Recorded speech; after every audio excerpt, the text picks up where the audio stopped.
Hey, we're back. Come on in. Let me show you around. So a couple months ago, started this project, and this room right here was a game room. Next door, where there was a garage, it was a garage full of all kinds of equipment, and then we had a second bedroom back here. All we had when we started was a little half bath that had a toilet and a sink, and the rest of this was a game room. So what we've done is we've come in, we got rid of all the old stuff. We put in new cabinets, so we got shaker style cabinets here.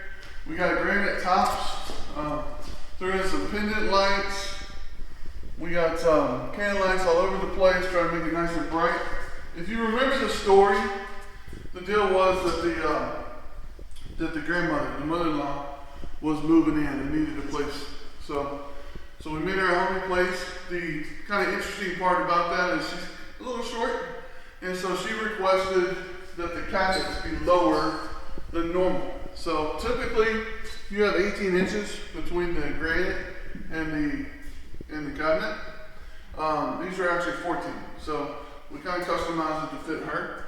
Come on this way, I'll show you the bathroom. We also, on the way, we got a pantry cabinet here. I have a utility cabinet on that side for like brooms and mops. You come in here, we got the bathroom that's converted from a half bath to a full. So you can see it's finished out.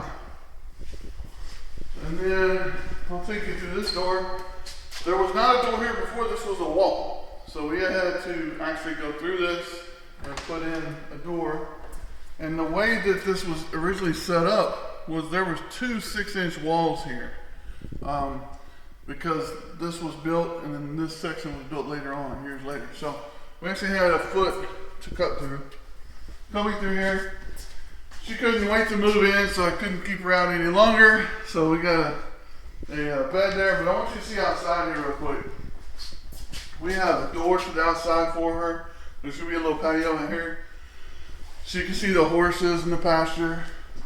She wanted this is a closet here. She wanted mirrors here to reflect the light so that she gets as much light as possible. We put a little niche in for her to put her flowers. In here, you have the master bath with washer dryer facilities, so it's all right for her room. Again, same tile as the other. Full bath, this is a jetted tub. Alright, so anyways, if you're looking to remodel your kitchen or bathroom or a complete conversion like this one, give us a call. Love to help you out. Until next time, you guys have a great day and God bless.